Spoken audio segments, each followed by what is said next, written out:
नमस्कार, मैं हूं नीलू।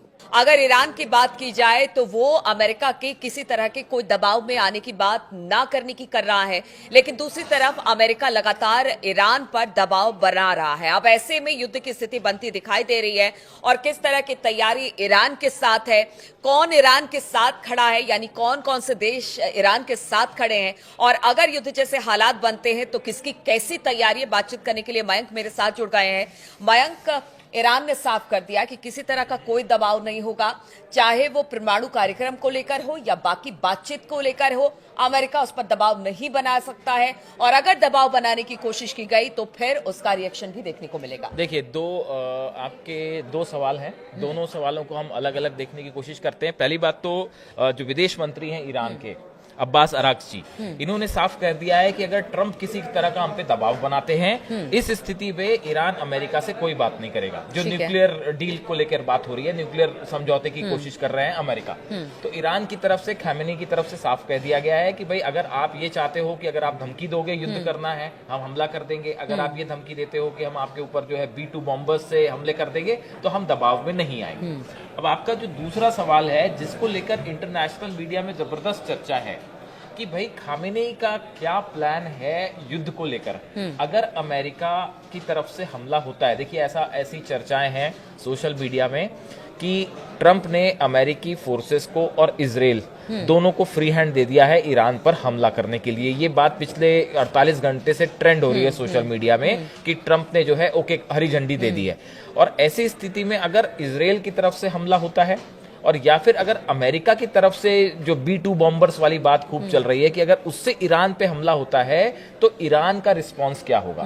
देखिए, ईरान की तरफ से जो अभी एक्सपर्ट्स बता रहे हैं कि अगर अमेरिका ने ईरान पर हमला किया तो आसपास जो है 7 सैन्य ठिकाने हैं, मिलिट्री बेसेस हैं अमेरिका के, जो ईरान के टारगेट पे होंगे। अब ये 7 ठिकाने कौन से हैं? देखिए, कतर में अल उदैद जो है एयरबेस है, जहां पे अमेरिका के फाइटर प्लेन्स हैं, F-16 है। दूसरा है बहरीन में अमेरिका का 5वां जो नौसेना का बेड़ा है, 5th फ्लीट जो है, वो वहां पे है। UAE में अल धाफरा एयरबेस है। इसी तरह से इराक में कई छोटे छोटे एयरबेस हैं अमेरिका के। ये वो एयरबेस हैं जो सब के सब ईरान की मिसाइल के जद में हैं। जिस दिन अगर अमेरिका की तरफ से कोई बड़ा हमला होता है तो खामेनेई का प्लान ये है कि अगर अमेरिका ने अटैक किया तो ये अमेरिका के जितने एयर बेसेस हैं, जो अमेरिका के सैन्य ठिकाने हैं, सब पे एक साथ मिसाइल से हमला कीजिए। देखिए, उसी तरह कुवैत में आरिफ जान बेस है, यहाँ पे करीब 13,000 से ज्यादा अमेरिकी सैनिक मौजूद हैं। जॉर्डन में मुबारक और किंग फहद एयरबेस है, यहाँ पे अमेरिका का प्रेजेंस है। तुर्की में भी जो है वो तुर्की में भी एयरबेस है अमेरिका का। तो देखिए, ईरान की तरफ से जो प्लान है, खामेनेई का जो प्लान है, जैसा एक्सपर्ट्स बता रहे हैं, देखिए हमने देखा अपनी मिसाइल्स उन्होंने शो कर दी, जो मिसाइल सिटी दिखाई, उसके बाद उन्होंने 3,000 जहाज जो है वो उतार दिए समंदर में। ये 2 बड़े मैसेज थे। लेकिन मयंक, यहाँ पर एक बात है, इस बार चुनौती अमेरिका की तरफ से है। इजराइल से तो निपटने के लिए लगातार ईरान उसके प्रॉक्सीज थे, लेकिन इस बार बात अमेरिका की हो रही है। आप एक सुपर पावर से टक्कर लेने की तैयारी में है। ऐसे में अगर कहते हैं ना कि एक्शन के बदले रिएक्शन भी होता है, अगर यहां से अमेरिका अगर ईरान पर मिसाइल हो या रॉकेट हो या किसी तरह के हमले करता है तो फिर ईरान भी करेगा। अब ऐसे में स्थिति कितनी खराब या फिर कह लीजिए कि वर्स्ट कंडीशन होने वाली दिखाई देती है। देखिए, अभी तक जो मूवमेंट है यूएस फोर्सेस का, अमेरिकन फोर्सेस का, अगर आप मूवमेंट समझना चाहें ईरान के आसपास, तो देखिए अभी जो सबसे पहली बात निकल के आ रही है वो है डिएगो गार्सिया में जो B-2 बॉम्बर्स हैं। काफी करीब 4,500 किलोमीटर का डिस्टेंस है, वो ट्रेवल करके प्लेन जाएगा और ईरान के ऊपर बम गिराएगा। अगर ऐसी कोई स्थिति बनती है तो आप देखिए 2-3 बातें तो साफ समझनी पड़ेगी कि ईरान के पास भी वो बैलिस्टिक मिसाइल्स हैं। जो इनके ये जो हमने 7 एयर बेसिस का जिक्र क्यों किया, हमने इन एयर बेसिस का जिक्र किया क्योंकि पहले भी ईरान एक बार इस तरह से अमेरिका के एक नौसैनिक अमेरिका के सेना के एक अड्डे पे मिसाइल फायर कर चुका है, बैलिस्टिक मिसाइल। तो ये जो 7 ठिकाने हैं अमेरिका के, ये भी अपने आप में खतरे में होंगे।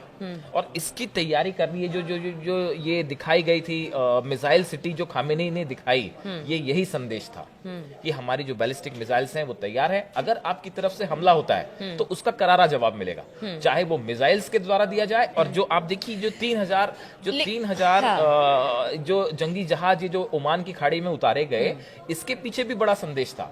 देखिए हुतीज जो हैं वो लगातार रेड सी में अमेरिकन जो जहाज है उन पे निशाना बना रहे हैं, उन पे लगातार मिसाइल्स बरसा रहे हैं। तो ये ईरान ने अपने जहाज यहां उतार के एक मैसेज दिया है हुतीज के साथ कि अगर आप ये सोचते हैं कि आप किसी तरह से लगातार आप समंदर में आप काउंटर करना चाह रहे हैं हुतीज में, तो हम ये नहीं होने देंगे।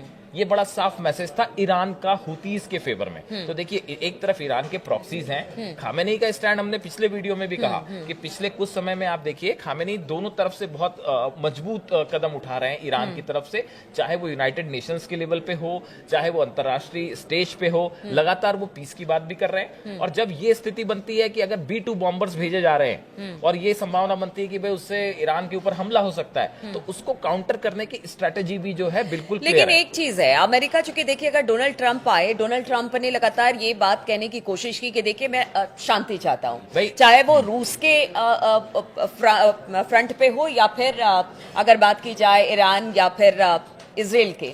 लेकिन ऐसे में आपको लगता है कि अमेरिका डायरेक्ट कुछ करने वाला है, क्योंकि उसकी आवाम भी लगातार युद्ध को लेकर अमेरिका से इससे पहले भी कई बार, जैसे अफगानिस्तान हुआ, बहुत जगह इंटरवीन किया अमेरिका ने, लेकिन हर बार उसे फजीहत अपने ही घर में उठानी पड़ी। अब ऐसे में जब शांति की बात ट्रंप कर रहे हैं तो लगता है कि इधर से, या फिर लगता है कि शायद इजराइल को ही पुश किया जाएगा और कुछ ये बहुत ही दोनों सवाल आपके बड़े सवाल जो हैं जो बड़े ट्रेंड कर रहे हैं। पहला सवाल का जवाब ये है कि क्या ईरान को ट्रंप पे विश्वास करना चाहिए? खामेनी कह रहे हैं साहब हम आप पे विश्वास नहीं करेंगे। वजह क्या है? कासिम सुलेमानी की जो हत्या हुई थी, जो इनके एक्स मिलिट्री चीफ हैं, मतलब थे जिनकी हत्या हुई थी, वो उसी समय हुई थी जब ट्रंप अमेरिका के राष्ट्रपति थे। और ऐसे आरोप लगते हैं कि वो हत्या में जो है अमेरिका की भूमिका थी। तो देखिए कासिम सुलेमानी की हत्या के बाद खामेनी इसीलिए कह रहे हैं कि अमेरिका की किसी भी वार्ता पे विश्वास नहीं किया जा सकता, अमेरिका ट्रंप की किसी बात पे विश्वास नहीं किया जा सकता। ये जो बार बार खामेनी कह रहे हैं, खामेनी के बयान आ रहे हैं, वो इसी वजह से आ रहे हैं। तो इस बार ईरान जो है वो सिर्फ बातों पे, शब्दों पे विश्वास करके आगे नहीं बढ़ना चाह रहा। देखिए गजा में जो है बंधकों को छोड़ने को लेकर भी ये स्थिति बनी कि अगर बंधक रिलीज हो जाते तो शायद पूरा मामला ही बदल जाता। लेकिन लगातार इनको, हमास को ये डर था कि हमने अपने हॉस्टेजेस रिलीज किए, उसके बाद हम पे बड़ा अटैक हो सकता है, तो गारंटी किस बात की है? तो ऐसे ही एक अविश्वास की स्थिति में ईरान भी है। बात नंबर 1। बात नंबर 2 जो है, देखिए अमेरिका फिलहाल ऐसे किसी युद्ध में नहीं पड़ना चाहता जिसमें उसको अपने ग्राउंड फोर्सेस भेजना पड़े, और ईरान में ग्राउंड फोर्सेस भेजने का तो अभी फिलहाल सवाल ही नहीं है ना। तो ऐसे में ये माना जा रहा है कि जिसकी चर्चाएं हो रही है कि इजराइल को फ्री हैंड दे दिया है कि इजराइल जो है वो ईरान पे अटैक कर सकता है। तो इजराइल को काउंटर करने की स्ट्रेटेजी तो ईरान के पास पहले से मौजूद है। ना सिर्फ स्ट्रेटेजी मौजूद है बल्कि वो मिसाइल्स भी हैं, वो बैलिस्टिक मिसाइल्स भी हैं कि कैसे जवाब देना है। वो तो सबने देखा ही पिछली बार क्या हुआ था। तो अगर इजराइल की तरफ से हमला होता है तो उसके लिए ईरान का जवाब अलग होगा, लेकिन अगर अमेरिका की तरफ से हमला होता है तो इस समय जो एक्सपर्ट्स बताते हैं कि ये जो आसपास के 7 देशों में अमेरिका के जो बेसेस हैं, मिलिट्री बेसेस, ये सब ईरान की बैलिस्टिक मिसाइल्स की जद में हैं। और आपने एक बात और सही पूछी थी कि कौन से देश साथ खड़े हैं। तो देखिए रूस, पुतिन कतई नहीं चाहेंगे कि अमेरिका ईरान पर हमला करे। ऐसी स्थिति में भले ट्रंप और पुतिन की दोस्ती की चर्चा हो रही हो, लेकिन जब साथ देने की बात आएगी तो स्ट्रेटेजिक लोकेशन जो ईरान की है, उसमें रूस हमेशा ईरान के साथ ही खड़ा रहेगा, इसमें कोई शक नहीं है। तो ऐसी स्थिति में चीन और रूस का ईरान के साथ आना बिल्कुल मस्ट है। ऐसा ही होगा। रूस कभी ईरान का साथ नहीं छोड़ेगा, क्योंकि मुश्किल के वक्त में खामेनी उनके साथ हमेशा खड़े रहे। तो ऐसी स्थिति में ये माना जा रहा है कि अगर ईरान की पे अमेरिका का हमला होता है तो ये जो मिलिट्री बेसेस हैं ये खामेनी के टारगेट पे हों। बिल्कुल, तो खमेनी के टारगेट पर इस वक्त यूएस के कई एयर बेसेस हैं और देखिए अमेरिका भी पूरी तरह से तैयार है। आंखें दोनों तरफ से तरेरी जा रही हैं। अब देखना होगा कि क्या परिणाम इसके निकलकर सामने आते हैं। क्या डायरेक्ट अमेरिका की तरफ से कोई हमला ईरान पर होता है या फिर एक बार फिर से इजराइल को आगे कर जो अमेरिका है वो टारगेट करेगा ईरान को। इस खबर पर लगातार हमारी नजर बनी रहेगी। आप बने रहिए हमारे साथ।